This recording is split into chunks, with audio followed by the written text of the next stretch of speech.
Imagine standing in a sun-drenched cafe in the heart of Los Angeles.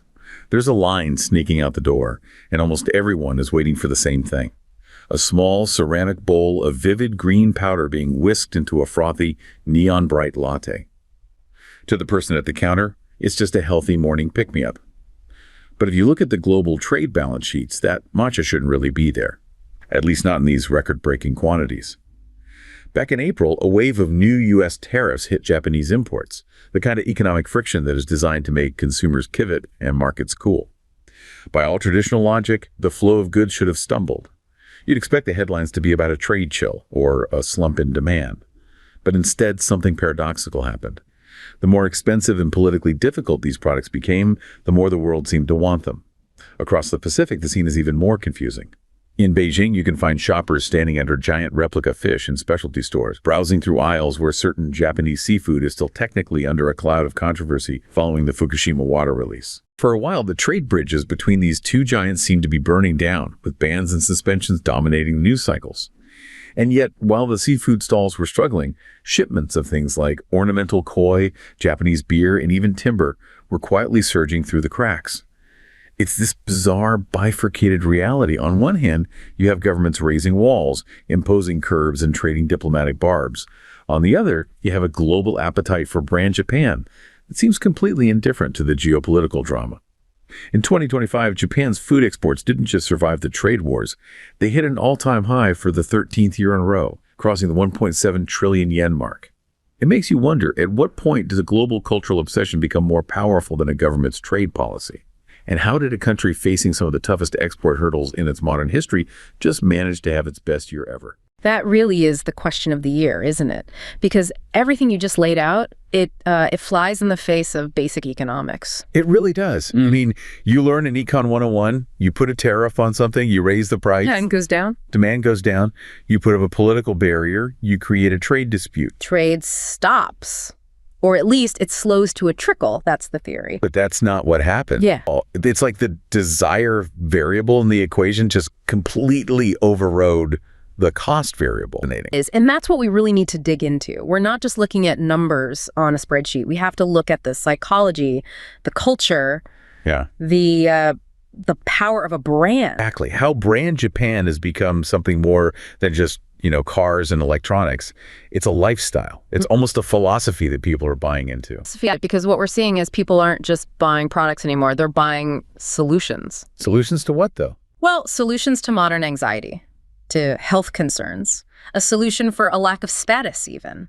And that's the common thread that ties all this together. Okay, so for this deep dive, we've basically got 3 stories that together explain this whole anomaly. Right, first there's what we're calling the green gold rush. That's the whole matcha phenomenon. Right, the health food diplomacy. Then we have the seafood pivot, which is just a masterclass in resilience and supply chain creativity. A story of survival. Absolutely. And finally, we've got the China paradox, which frankly challenges everything we think we know about how politics and trade are supposed to interact. Let's start with the green stuff then. I really want to get into the weeds on this matcha boom, because it feels like it's everywhere now. But how did it get there, especially with those tariffs in place? I heard a story recently from a tea farmer in Shizuoka that just perfectly captures this. It's not just about data. This is about a real generational shift. So imagine this elderly artisan, right? He spent decades of his life cultivating tea, and for years he's been watching the local tea culture just die. Because young people in Japan aren't drinking it as much. Exactly. They're drinking coffee, they're grabbing bottled tea from the convenience store. So he thinks his whole craft, his legacy, is fading away. Then almost overnight, he finds out his finest, most premium matcha is being whisked in these super high-end wellness boutiques in Los Angeles and New York. Oh. I even saw a video online. You see these vibrant green lattes being served to a whole generation that sees East Asian wellness not just as a diet, but as a genuine philosophy of balance. It really made me think that Japan's record exports aren't just trade volume. They represent this soft power shift where health becomes a kind of universal language. It turns a traditional crop into a global symbol of modern longevity. That transition you just described from cultural ritual to global symbol of modern longevity, that is the economic engine right there. How big of a shift are we actually talking about? Okay, so according to the Ministry of Finance, Green tea exports, and this is almost all matcha by value, they exceeded 10,000 tons in 2025. 10,000 tons. That sounds like a lot, but give me some context. What's the historical comparison? The last time Japan exported that kind of volume was 1954. 1954? Yeah, we're talking about a 70-year high. And in terms of value, it surged to 72.1 billion yen. That's nearly double the previous record. Okay, that's a massive jump. The U.S. was the biggest driver, right? The U.S. accounted for roughly 30% of that. We're talking about 29.3 billion yen. And all of this happened after the U.S. introduced those new tariffs in April. Yeah. Walk me through the economics of that. Why didn't the tariff just kill the demand? Two big reasons. First, you've got the exchange rate. The yen has been historically weak against the dollar, which helps a lot. So it absorbs some of the shock. It absorbs a good chunk of the tariff shock, yeah. So even with the tariff, the price for an American importer wasn't as high as you'd think compared to, say, 5 years ago. But the second reason is the real key. It's what we could call the health halo. The health halo. Yeah. So, I mean, if I believe this green powder is going to make me live longer or, prevent disease, I don't really care if it costs an extra $1 or $2. In the Western consumer's mind, matcha has been successfully recategorized. It's not in the same aisle as coffee or English breakfast tea anymore. So what's it competing with? It's competing with supplements, with vitamins, with nootropics, the whole narrative around it, antioxidants, L-theanine for calm focus, clean energy. It's been lifted out of the beverage category and placed squarely inside the wellness industrial complex. If I'm buying beverage, I might look for a deal. If I feel like I'm buying medicine, you'll pay what it costs. Yeah, you pay what it costs. It's medicine that happens to taste really good with oat milk. And, we have to talk about the product itself because the matcha that's driving this global boom isn't exactly the same stuff you'd find in a formal tea ceremony in Kyoto. Well, I've had traditional koicha, the thick tea. It's intense. It's an experience. It's very grassy. It's bitter. It's almost savory, like a seaweed concentrate. Yeah. If you serve that to the average person in that LA cafe line, they would probably spit it out. Good. So what we're seeing is a hybridization of the product. The boom is driven by what's called culinary grade or cafe grade matcha. It's specifically designed to be mixed with milk and sugar. The latte effect. That's the latte effect. It just lowers the barrier to entry completely. You don't need to understand the complex etiquette of chatto, the way of tea. You just need a cup and a straw. And its Instagrammability has to be a factor too, right? Yeah. That vivid green color just pops on social media. It signals something. It signals sophistication. It signals that you're cosmopolitan, you're health conscious. For consumers in places like Hong Kong or New York, it's a visual cue that you're part of a certain global tribe. But let's dig into the production side of this, because this is where the success story starts to get a little more complicated. You said 10,000 tons were exported. Growing high-quality matcha is not like growing wheat. You can't just automate it. No, it's an incredibly delicate and labor-intensive process, and that's the part that people sipping their lattes just don't see. So real matcha comes from tencha leaves. And the plants have to be shaded from the sun for, 3 or 4 weeks before the harvest? That's the cover culture. They put up these huge black tarps over the fields. Why do they do that?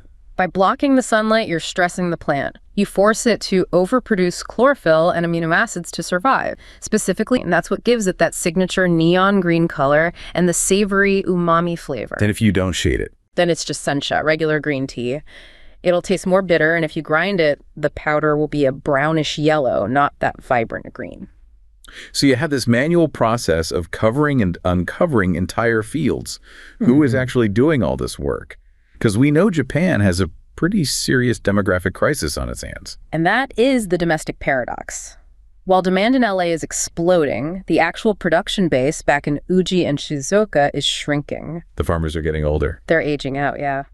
The average age of a tea farmer in Japan is well over 65. There aren't enough young people to take over. We're seeing a rise in what's called kosaku hokichi, basically, abandoned but once cultivated farmland.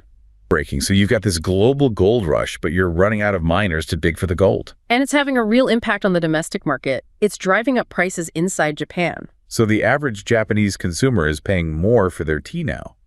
Ito-en, Coca-Cola bottlers, Japan, they both had to raise their prices on bottled green tea by about 10% earlier this year, citing the rising cost of the tea leaves themselves. It's a classic case of food gentrification. It's like what happened with quinoa in Peru. The local population gets priced out of their own cultural staple because it becomes trendy in the West. It's a very similar dynamic, but there is a potential silver lining. The high prices and global demand are starting to attract new corporate investment into the industry, which might actually save it. So we're seeing some innovation then. We're seeing companies try to create a circular economy to make sure nothing is wasted. You mentioned Ito-en in Miyazaki using leftover tea leaves as compost for farming. Right, and Kyokan in Yokohama using tea to flavor craft beer. It's all about finding value in every single part of the plant. If you don't have enough labor to harvest perfectly, you have to make sure every leaf that is harvested generates the absolute maximum revenue. So yeah, the green gold rush looks amazing on a trade report, but underneath, it's a desperate scramble to modernize a very old agricultural system before it collapses under its own success. It's such a complicated picture. Okay, so we have this story of a product that succeeded because it reinvented itself for a global market. But our second story is opposite. It's about a product that a huge market suddenly decided it did not want. The scallop crisis. Or maybe the scallop pivot. This one is just fascinating to me because it's not really about marketing, is it? It's about pure logistics. It's about the plumbing of global trade. It's about rewiring the entire nervous system of an industry overnight. I was reading a report about the resilience of the Japanese fishing industry, and it made me think of a scallop harvester in Hokkaido who nearly lost everything when his traditional trade routes were just severed. Gone. But instead of giving up, he joined this collective effort, a strategic pivot that was fueled by government collaboration to find new kitchens for his products in Southeast Asia and the United States. I saw these photos of premium scallops and yellowtail being showcased in markets they had never even tried to enter before. It's just the sheer grit required to navigate that kind of disruption is incredible. To me, this whole story reflects a really sophisticated survival instinct. It shows that diversification isn't just a business school buzzword. It's a necessary shield against unpredictable global politics. And to really understand that pivot, you have to understand just how dependent the industry was on one single partner. On China. Before August 2023, Japan's entire scallop industry was built around China. And this is the part I think most people miss. It wasn't just for consumption, right? China wasn't just the biggest customer. China was the factory floor. So Japan would harvest these scallops, mostly in Hokkaido, freeze them whole, and ship them to processing plants in China. And the Chinese factories, with their massive and relatively cheap labor force, would do the hard work of shelling them. They would shuck them, process them, and then re-export them, often to the United States or even back to Japan as a finished product. So when China enacted the complete ban on all Japanese seafood after the Fukushima treated water release, they didn't just cut off the biggest market, they cut off the entire assembly line. You had warehouses in Hokkaido that were just filling up with frozen, unshelled scallops, and there was literally no one to shuck them. You can't just magically find tens of thousands of skilled workers in northern Japan overnight. The labor simply isn't there. So the immediate problem wasn't who will buy our scallops, it was who will shell our scallops. That was the first and most critical challenge. Which brings us to the Vietnam connection. This part of the story is just a case study in incredible logistical scrambling. So they had to find new factories. Japanese treating houses, with government support, had to quickly identify processing facilities in places like Vietnam and even Mexico that could handle the volume and meet international food safety standards, like HACCP certification. Then they had to redirect all the shipping. Okay, but let me play devil's advocate for a second. The logistics must be a nightmare. Shipping frozen scallops all the way from Hokkaido to Vietnam, getting them shelled, and then shipping them again all the way to Los Angeles. That has to absolutely destroy the profit margin.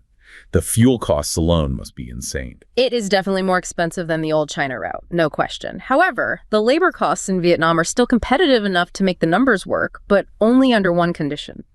You have to be able to sell the final product at a significant premium. And that brings us to the second half of the pivot, the focus on the U.S. and other high-value markets. Because American consumers will pay more for a product that's branded premium Hokkaido scallops than for a generic one.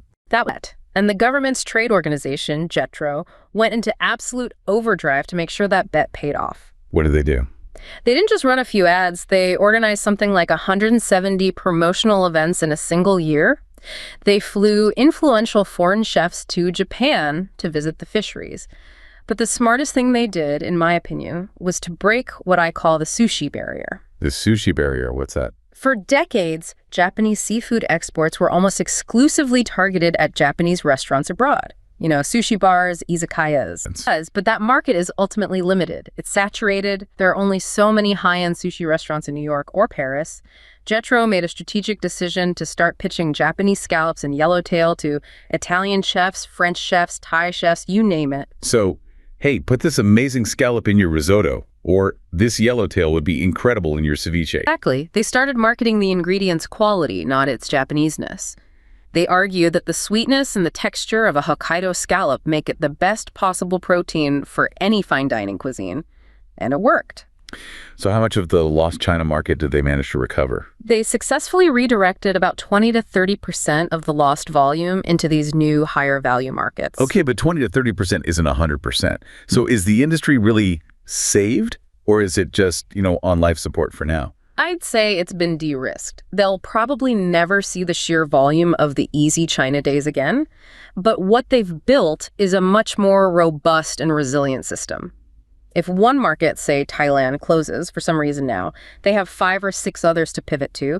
It's like a portfolio approach to fishing exports. And you have to assume technology played a huge role here too. You can't be shipping a delicate product like a scallop all around the world without some serious tech to preserve its quality. Absolutely. We're not just talking about standard flash freezing. The key here is a specific Japanese technology called CAS freezing, cells alive system. Okay. It's pretty amazing. It uses oscillating magnetic fields to vibrate the water molecules within the cells while it's freezing. This prevents the formation of large, sharp ice crystals that would normally rupture the cell walls. Which is what makes normal frozen food get mushy when you thaw it. With CAS freezing, when you thaw the scallop, its texture and flavor are almost indistinguishable from one that came out of the ocean 10 minutes ago. Without that technology, this whole pivot to Vietnam and then to the US would have failed. The quality would have degraded too much during the long journey. So it's a combination of high-tech preservation, savvy marketing diplomacy, and government subsidies. We can't forget that. Yeah. The Japanese government poured billions of yen into this effort to help companies cover the extra storage costs and subsidize the new transport routes. It wasn't a pure free market miracle. It was a state-backed mission for survival. Which is really interesting, because usually when you hear state-backed, you think slow, bureaucratic, inefficient. But in this case, they moved incredibly fast. Well, survival is a very powerful motivator. Okay, so now let's talk about the biggest paradox of all. We've just discussed how Japan brilliantly bypassed China for its seafood, but the overall data shows that exports to China actually went up in 2025. That's the part that just breaks my brain. This is the China paradox. I recently came across a fascinating insight into the niche markets that are just blooming between China and Japan, specifically when it comes to ornamental koi.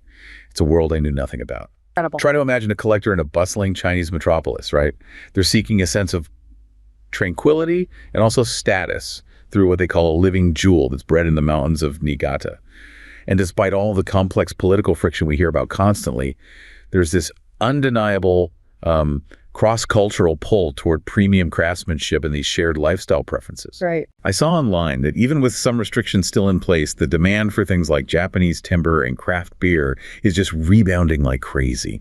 It makes you realize that beneath all the macro-level trade tensions, there's this deep human-level appreciation for quality and heritage that just keeps bridging the gap. It really proves that culture often moves much faster than policy. Culture moves faster than policy. I think that's the headline for this entire section. Because the numbers are shocking. Exports to China grew 7.0% to almost 180 billion yen. So how is that even possible with the seafood ban still in place? It's possible because the Chinese consumer is not a monolith. And the Chinese government is clearly making a distinction between what it frames as a food safety concern, like the seafood, and other categories of goods. So the ban is very specific and targeted. It's targeted. It didn't spill over into a general consumer boycott of brand Japan. In fact, for the wealthy and upper middle class Chinese consumer, Japanese goods are still seen as the absolute gold standard for quality and safety. Let's talk about the koi. Because this is a perfect example. We're not talking about the $5 fish you win at a carnival. Not even close. We are talking about prize-winning nishikigoi. These are treated like fine art. They're auctioned off in Niigata for just astronomical sums of money. A single champion-grade fish can sell for millions of yen, That's hundreds of thousands of dollars for one fish. Why? What makes a fish worth the price of a house? Well, in East Asian culture, particularly in China, the koi is an incredibly powerful symbol. It represents strength, perseverance, good fortune. There's the ancient legend of the carp that leaps over the Dragon Gate waterfall and transforms into a dragon. So it's a symbol of success and prosperity. The ultimate symbol. But specifically, Japanese-bred koi are viewed as the absolute pinnacle of this living art form. The vibrancy of the colors, the clarity of the patterns, the size, the conformation, it's all been perfected over generations. So owning one is a massive status symbol. It's a flex. It's the ultimate flex for a certain kind of collector. It's like owning a Picasso that swims in your private garden pond. And because it's framed as a living jewel or a piece of art, it just bypasses all the political rhetoric. So a wealthy collector in Shanghai can be very patriotic, support his government's stance on seafood. Absolutely. And at the same time, spend $50,000 on a Japanese koi because, in his mind, he's separating the state of Japan from the culture of Japan. This really fits with that cultural supermarket theory you mentioned before we started. It's a perfect example of it. It's the idea from the anthropologist Gordon Matthews that in our globalized world, people shop for their identity. A consumer in China might buy a German car for its engineering prestige, a French handbag for its fashion status, and a Japanese koi for its spiritual and aesthetic value. They just pick and choose the best from the global shelf. And the political noise is just background static. It's just background static when it comes to constructing their own personal lifestyle and identity. So it's interesting to see where that line gets drawn.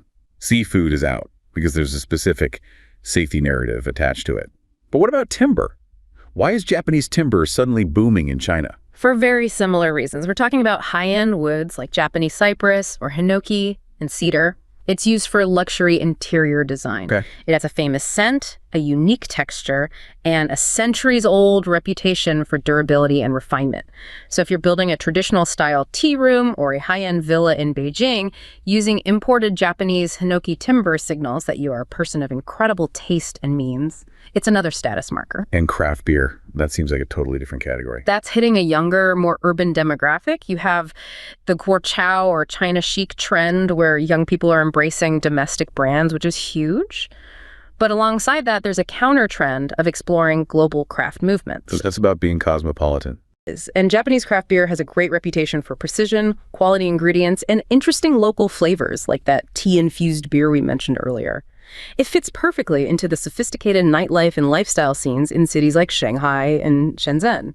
So if I'm understanding this correctly, if you're selling a raw commodity like an unprocessed scallop, you are extremely vulnerable to politics. But if you are selling a story, a status symbol, an aesthetic, like a prize-winning koi or a rare craft beer, then you're basically insulated from all that political friction. That is a brilliant way to summarize it. Commodities get banned and tariffed, stories and symbols get bought, and what Japan has successfully done in 2025 is pivot from selling commodities to selling stories. Sure. The Japanese government has this moonshot goal. They want to hit 5 trillion yen in food and agricultural exports by 2030. Ew. They're at 1.7 trillion now. Is 5 trillion a realistic goal, or is it just a fantasy number? It is extremely ambitious. To more than double your exports in just 5 years, that requires exponential growth. It's a huge lift. But the Ministry of Agriculture, Forestry, and Fisheries, MAFF, they do have a roadmap. And that roadmap basically involves scaling up everything we've talked about today. So mainstreaming these products. They know they can't get to 5 trillion just by selling premium koi to millionaires and matcha lattes in trendy cafes. They need scale. It looks like getting Japanese yellowtail, or buri, to be as common and accessible in an American grocery store as Norwegian salmon is today. That's the benchmark. Norwegian salmon is everywhere. You don't even think of it as Norwegian anymore. It's just the salmon. They want buri to just be yellowtail. They want matcha to be as ubiquitous an option as coffee. They want Japanese Wagyu beef to be a standard option at a good steakhouse, not just something you find in an elite Michelin-starred restaurant. It's that final transition from being an ethnic food to being an everyday food. That's the 5 trillion yen path. And to get there, they have to maintain this really delicate balance that we've analyzed. They need to keep that health halo polished and shining for products like matcha. They have to keep proving their supply chains are resilient and adaptable, like they did with seafood. And they have to maintain the aura of cultural prestige that commands high prices for things like koi and premium beef. It paints such a fascinating picture of the world we're moving into, a world where, on the surface, the political trade barriers might be going up. You have politicians shouting at each other, new tariffs being enacted. But underneath all of that, the cultural and consumer currents are just flowing faster and stronger than ever. It really proves that while governments might control the borders, it's the consumers who ultimately control the markets. If a product speaks to a fundamental human desire, whether it's for health, for better taste, or for status, it will find a way to cross the line. We started this deep dive looking at a line in a Los Angeles cafe and a fish market in Beijing. What connects them isn't a trade treaty or to tariff war. It's a fundamental shift in how the world values brand Japan. We have moved past the era where food was just a commodity to be traded by weight. In 2026, Japan isn't just exporting calories, it is exporting a philosophy of health, a standard of resilience, and a badge of sophistication. The trade barriers might be rising, but as 2025 proved, the cultural appetite is rising faster, and that is a force that no tariff seems capable of stopping.